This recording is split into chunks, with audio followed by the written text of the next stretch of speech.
Okay, so the only real reason is you're probably one of the only real reason I will actually have one of these SATA enclosures and a SATA SSD is I am getting a C720. So the Asus C720 Chromebooks use this type of form factor SSD that's a SATA interface. So I'm going to be putting this one in the Chromebook after I put this one in, and then I get that 16 gigabyte one, and I can put that 16 gigabyte one into the m.2 SATA enclosure, and then basically repurposing it as an external drive. So basically a 16 gigabyte flash drive technically. Now with this type of enclosure, you cannot go full random. So this one here, you actually will need a SATA SSD and M.2 form to be able to use this enclosure.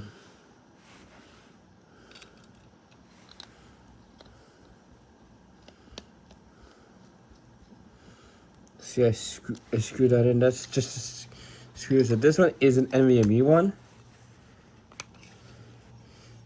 But this enclosure here can also accept a SATA drive. Even though it's M key, it does support a SATA drive, but also supports an NVMe drive. So I mostly just use this drive here as my spare drive, like data. Technically, I could use this as my Windows boot drive, since this one here is by NVMe. It's only really bottlenecked by PCIe X3 X1, I believe, but it's still pretty fast. If I use this one as a boot drive, this one's limited to SATA speeds for the USB cable. So,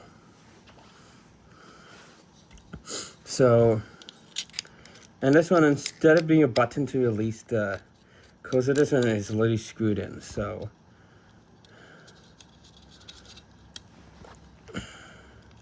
at least this one uses clips. Clip the SSD in a bit better.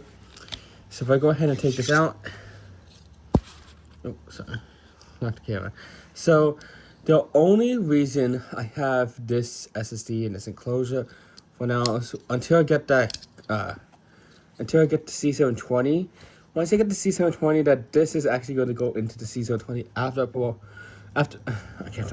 after I put full on firm on it, because then I could put this one in, and it'd be a much bigger storage for Chrome OS, Flex, FireOS, Linux. Yeah, Windows is not gonna be really an option anymore, because like I know there's like Windows 11 and Windows 10, but Windows 11 is not going to be supported on C720 or C740, so or C710. So it's not really an option anymore, because although it does work using the bypass, you get limited updates. So I'll probably use like some type of operating system, like either Chrome OS, Flex, or FireOS. FireOS is just a Chromium version of Chrome OS, so which Android support. Like I said, and one thing I am surprised is because this is a Dogfish SSD. The sticker is kind of peeling off though, so is that this SSD actually uses SK Hynix NAND chips, surprisingly. I honestly was not expecting that, but yeah, the sticker's not really secure, because it is a SSD brand that I don't really use that often. Like, this is actually my other Chromebook, the C740, and that's running Windows 11. I think for that computer I should put Chrome OS Flex didn't work because it kept locking myself out. I could try FireOS on it. So, but you see that this one here is only a B key slot. So an NVMe SSD won't fit, because NVMe SSD only has the M key. This one has both B plus M because it's a SATA drive. So don't make mistake, like when you get M.2 drives, don't mistake this one as an NVMe drive, because if it's when you put it into a PC and you find it's not being detected, it might be because you're using a SATA interface. So now, and don't get it confused with Intel Optane has speeds plus M, but it's purely NVMe only, not a SATA interface. So don't get them confused, and don't get these confused with the Warband SSD, because the Warband SSDs, they have these keys. It's not going to work in a Chromebook in the C720 and C740, because they are only SATA interfaces, and you should always get a SATA interface, like what I did here with this SSD. So although I thought that this was a generic brand, I found out that since they use SK Hynix NAND chips, it's actually going to be a very reliable SSD. So they chose a good NAND chip to use with a good controller. This is 256 gigabytes. It is indeed the real deal. So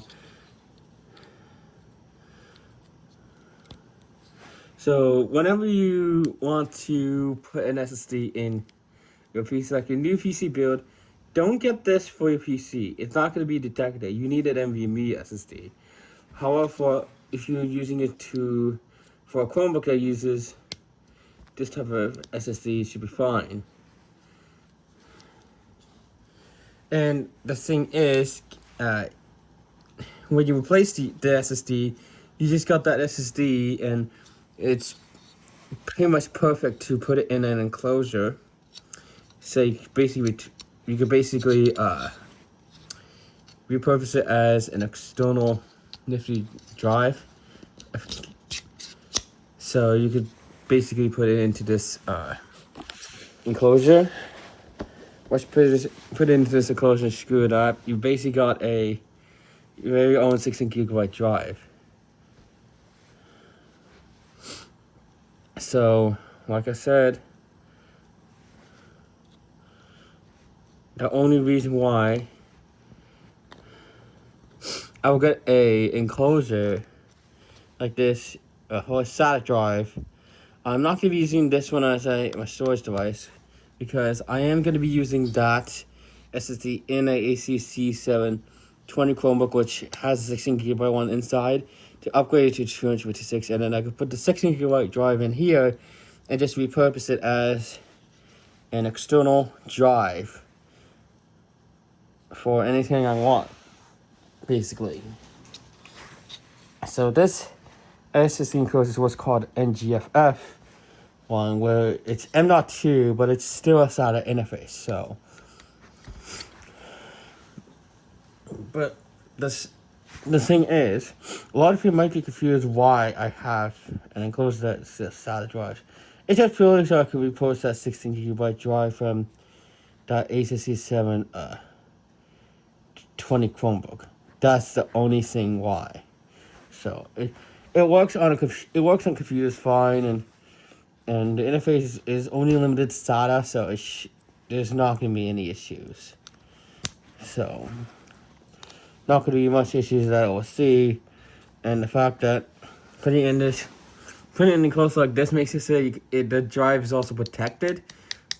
It's from the inside, so fixed from like the SSD board bending itself, it protects it from that because it's aluminum case. So that's the only reason why I would choose an enclosure. It's to protect the drive and also make it usable through USB interface.